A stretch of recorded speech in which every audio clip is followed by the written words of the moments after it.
Hello everyone, मेरा नाम है लव गुप्ता और आज इस वीडियो में हम देख रहे हैं soil and water conservation engineering. तो चलिए शुरू करते हैं। तो आज का हमारा टॉपिक है स्टेबिलिटी ऑफ चेक डैम। इसके अंदर हम लोग देखते हैं ग्रेविटी और बल्क डैम्स। मतलब स्टेबिलिटी चेक करने के लिए हमको क्या क्या कर सकते हैं वो देख रहे हैं यहाँ पे। The check dams constructed by using loose stone, boulder, gabions and cement monster material are called gravity dams और bulk dams। जब किसी बल्क मटेरियल का यूज किया गया है करते हैं तो उस डैम को हम लोग ग्रेविटी डैम या बल्क डैम कहते हैं। जैसे कि लूज स्टोन्स है, बोल्डर्स है, गैबियंस है या सीमेंट monster मटेरियल के क्रिएट कर रहे डैम।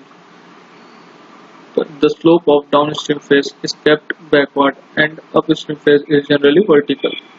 तो डाउनस्ट्रीम फेस का जो पोर्शन है उसको बैकवर्ड की तरफ ऐसे वर्टिकली स्लोप दिया जाता है और अपस्ट्रीम का जो रहता है वो पूरा का पूरा वर्टिकल रहता है पोर्शन। जैसा कि यहाँ पे देख सकते हैं, ये वाला पोर्शन होगा डाउन स्ट्रीम का और ये वाला पोर्शन होगा अपस्ट्रीम का।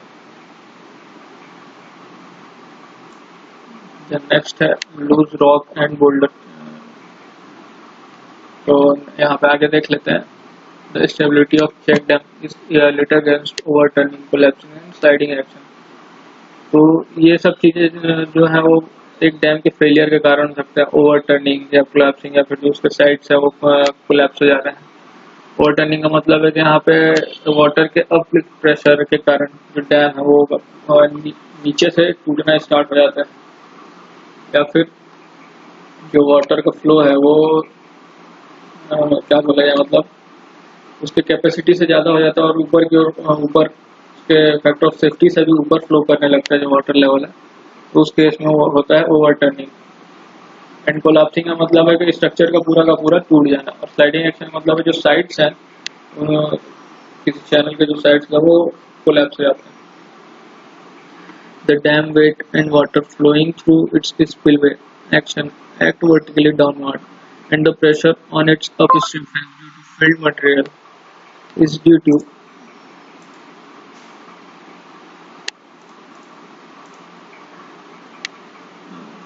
due to filled material to the spillway level acts in horizontal action।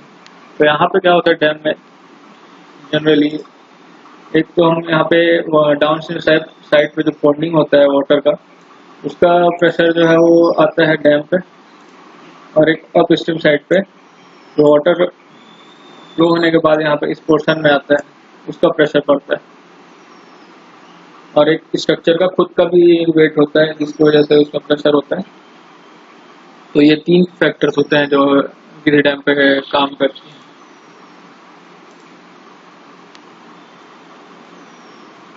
The resultant of vertical and horizontal forces passes through foundation at the distance at least 2/3 of its width। यहाँ पे बोल रहा है कि जो resultant force होता है vertical और हॉरिजॉन्टल फोर्सेस का वो 2/3 से पास होती हैं विड्थ के, डैम के विड्थ के। नेक्स्ट देखते हैं आगे loose rock and boulder check dams. These are relatively small check dams. Their height is maximum up to 2 meter including foundation depth। Loose rock and boulder check dams मतलब इसमें loose rock का use किया जाता है उस type के जो dams होते हैं। तो ये सब जो डैम्स होती है वो छोटे होती है, मतलब छोटे हाइट की या छोटे पर्पस के लिए होती है। Their height is maximum up to 2 meter including foundation depth. तो फाउंडेशन से इसका जो हाइट है वो 2 मीटर तक होती है maximum. The pressure on the ground level is less than 5 kg per centimeter square। And in this check dams the water pressure और pressure due to mixture of water soil sand pebbles etc act on the field materials. तो इस पे जो pressure काम करती है वो होता है वाटर की वजह से और वाटर के साथ मिक्स में जो सैंड सॉइल पेबल्स होते हैं उसकी वजह से। Not directly on the dams upstream face. The design of loose rock dams is done by considering hydrostatic pressure. मतलब कि जो वाटर का जो प्रेशर होता है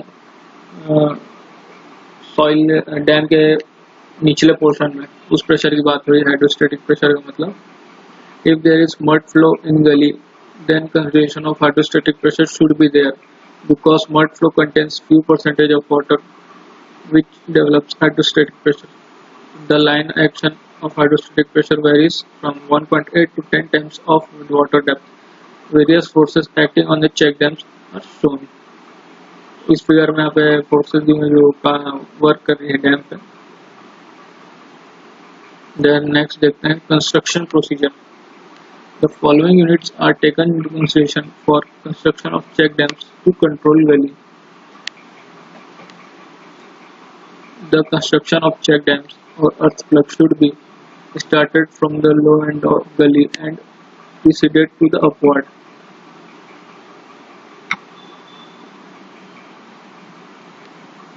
यहाँ पे बोल रहे हैं कि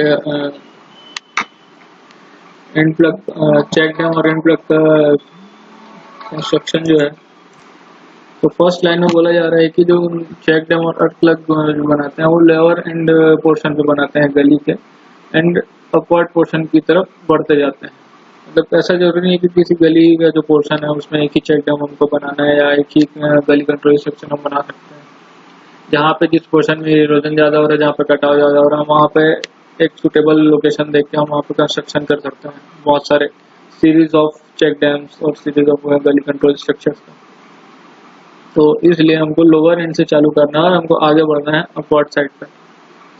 if rock material are required to transport from the lower end to upper end of gully from check dam construction, then construction should be started from the upper end of गली.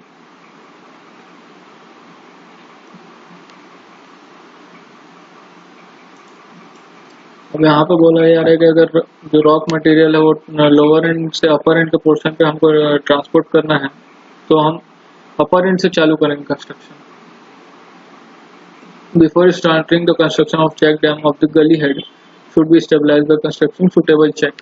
तो यहाँ पे ये बोला जा रहा है कि जैसे अगर फ्लो है गली में, तो पहले हमको फ्लो को चेक करना है, फ्लो को रोकना है, उसके बाद हम उसको स्टेबलाइज करेंगे, थोड़ा सा कॉम्पैक्ट करेंगे वहाँ पे सॉइल को, जो आजू बाजू के साइड स्लोप है उसको स्टेबलाइज करेंगे, उसके बाद हम वहाँ पे कंस्ट्रक्शन स्टार्ट कर सकते हैं. देन नेक्स्ट है the activities must be planned in such A way that all the construction work should get complete before rainy season. तो ये जो कंस्ट्रक्शन है हमको रेनी सीजन के पहले करना होता है, otherwise there is a possibility of damage in complete structure. ठीक. तो नेक्स्ट है मेंटेनेंस ऑफ चेक डैम. तो अब अगर हम कंस्ट्रक्शन कर रहे हैं किसी स्ट्रक्चर का, तो उसका मेंटेनेंस भी करना हमको बहुत जरूरी होता है, क्योंकि अगर हम कंस्ट्रक्शन तो कर दिए लेकिन उसका प्रॉपर मेंटेनेंस और रेगुलर चेकअप नहीं कर रहे हैं, इंस्पेक्शन नहीं कर रहे हैं, तो उसमें फिर फॉल्ट आ जाता है और उसका जो वर्किंग है वो ठीक ठाक नहीं रहता है, जो वाटर फ्लो होता है वो ठीक नहीं होता है. मतलब या तो अपनी कैपेसिटी से कम फ्लो करने लग जाएगा, कुछ उसमें क्लॉगिंग हो जाएगी और वहाँ पर उसकी कैपेसिटी कम हो सकती है. अपस्ट्रीम साइड पे जो डाउन स्ट्रीम साइड पे जो फ्लो होकर आ रही जो सॉइल, उसको रिमूव करना भी जरूरी होता है, नहीं तो वहाँ पे पूरा का पूरा वो स्ट्रक्चर फेलियर का कारण बन सकता है और उस स्ट्रक्चर की लाइफ भी कम हो जाती है. अगर हम उस स्ट्रक्चर रेगुलर मेंटेनेंस करते हैं तो किसी भी स्ट्रक्चर की लाइफ जो है थोड़ी बहुत तो लाइफ स्पैन जो बढ़ जाती है. तो मेंटेनेंस में देख लेते हैं. The maintenance of check dam must be continued for at least 2 year after treatment year. तो उसका जो रेगुलर मेंटेनेंस जो करना है हमको वो 2 ईयर तक के कंटिन्यू रखना है. उसके बाद हम बीच बीच में देख सकते हैं. The treated area should be kept in proper inspection for at least 1 year. तो जिस एरिया में हमको स्ट्रक्चर बनाना है उस एरिया को हमको प्रॉपरली 1 साल तक के तो इंस्पेक्शन करना है रेगुलरली, एक डिफरेंट फिक्स्ड टाइम पीरियड में. The trees and grasses stabilized in gully catchment should be protected against fire, illegal wood cutting, grazing and encroachment. तो जो गली हेड या गली वाले पोर्शन पे जहाँ पर ट्रीज और ग्रासेस स्टेबलाइज की गई हैं, तो वहाँ पे हमको चेक करना पड़ता है, प्रोटेक्ट करना पड़ता है उस एरिया को, ताकि वो स्टेबल रहे against fire, illegal would cutting के या ओवर ग्राजिंग ना हो उस पोर्शन में. तो इन सब चीज़ों को हमको चेक भी करना पड़ता है. Then next है spacing of temporary structures. तो किसी गली पोर्शन में कितने सारे स्ट्रक्चर बनाने और उनके बीच की स्पेसिंग क्या होनी है, हम इस फॉर्मूले से हम निकाल सकते हैं. तो फॉर्मूला स्पेसिंग निकालने का h spacing is equal to HE divided by K tan theta dot K cos theta. तो HE है dam height measured from the crest of spillway of the gully floor. Then K a constant, its value R is given as from for tan theta equal to or greater than 0.2, जहाँ पे K का value हो जाएगा 3 और tan theta less than 0.2 के लिए K का value हो जाएगा 0.5।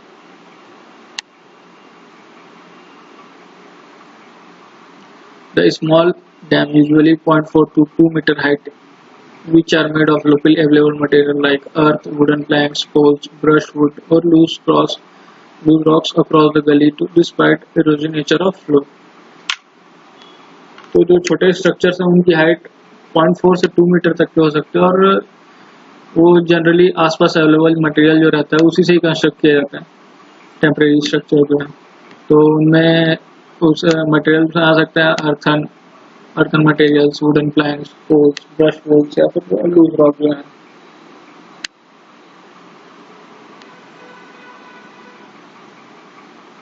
तो ये स्पेसिंग का जो फॉर्मूला है वो हीड 1976 के द्वारा डेवलप किया गया है।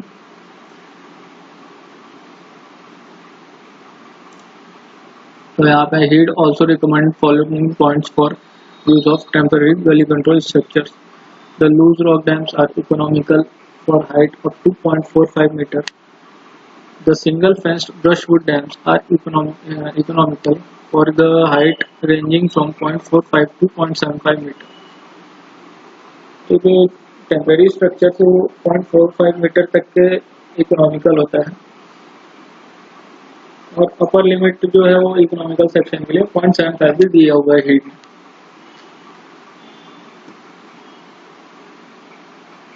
अब इकोनॉमिकल सेक्शन का मतलब, इकोनॉमिकल स्ट्रक्चर मतलब कि जो कोई स्ट्रक्चर जिसकी उस हाइट तक के वो हमारे लिए फेजिएबल है, मतलब कि ज़्यादा उसमें खर्च नहीं पड़ रहा है और वो मतलब इकोनॉमिकल कंडीशन पे हम कम खर्च पे बन जा रहा है मिनिमम का एक्सपेंसेस पे। तो यहाँ पे डिफरेंट टाइप्स के डैम्स के लिए डिफरेंट हाइट दिया हुआ है इकोनॉमिकल सेक्शन का। एंड सेकंड है दीज डैम्स शुड बी कीड into the gully banks to make them more stable against sliding। यहाँ पे स्लाइडिंग से बचाने के लिए साइट्स को स्टेबल करना बहुत ज़रूरी होता है किसी भी स्ट्रक्चर को क्रिएट करने से पहले। At downstream side an apron should be constructed on gully bed to check the flow। तो स्ट्रक्चर अगर हम बना रहे हैं कोई तो वहाँ पे एप्रॉन क्रिएट करना बहुत जरूरी है क्योंकि एप्रॉन के थ्रू ही वहाँ पे वाटर पॉन्डिंग क्रिएट होता है और वहाँ पे जो फ्लोइंग वाटर का जो वेलोसिटी है वो और जो एनर्जी है वो कम होती है, जिससे कि उस फ्लोइंग वाटर की वेलोसिटी और एनर्जी कम होने से फायदा ही हो जाता है। स्ट्रक्चर की जो लाइफ है वो बढ़ जाती है, ओवर टॉपिंग या ओवर टर्निंग की जो कंडीशन आ सकती है वो कम हो जाती है। और गली bed slope 8.5 for 8.5 degree, the length of apron should be 1.5 times of the height of structure, and for steeper slope 8.5 degree, the apron length should be 1.5 centimeter the height of structure। तो यहाँ पे bed slope दिया हुआ है degree में 8.5 metre के लिए कम है या ज़्यादा है, तो उस पोर्शन में हमको एप्रॉन की जो लेंथ है वो कितनी रखनी है। Towards the next point is towards downstream side of the apron, loose rock sill of about 1.5 meter in height should also be structured for creating the pool and dissipating the energy।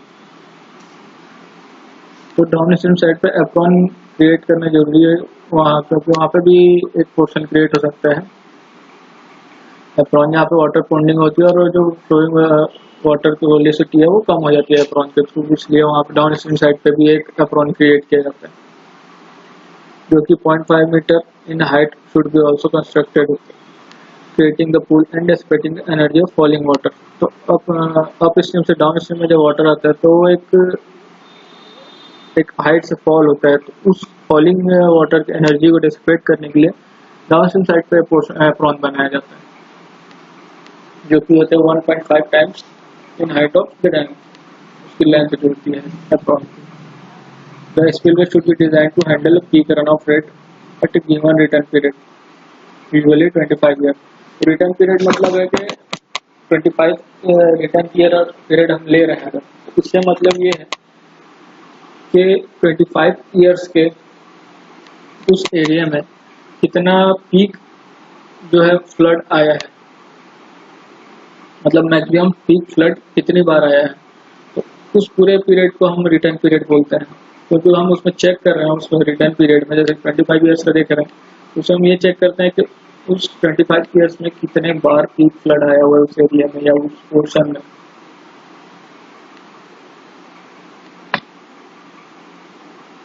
और कोई structure अगर हम create करते हैं तो return period के basis पे ही किया जाता है, चाहे वो 25 साल का डेटा को लेके किया जाए या फिर 10 साल के डेटा को लेकर।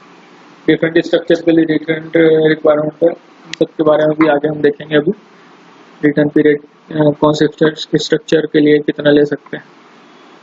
तो टेम्परेरी स्ट्रक्चर के लिए जनरली 10 साल का डेटा सफिशिएंट होता है, और परमानेंट या सेमी परमानेंट के लिए यूजुअली 25 साल और 50 साल का डेटा जो कंसिडर किया जाता है।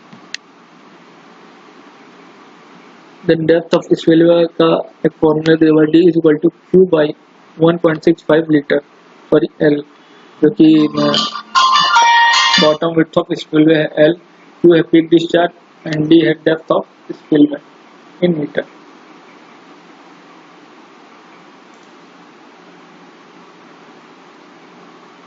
Then next है for spillway with side flow 1:1, the top rate LT of spillway can be obtained as LT is equal to L plus T, L bottom width of spillway और D depth of spillway।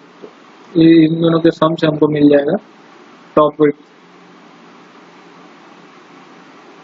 Then next topic है हमारा permanent गली control structure, इसको देखते हैं हम लोग next video में। आज के लिए बस इतना ही, थैंक यू गाइस।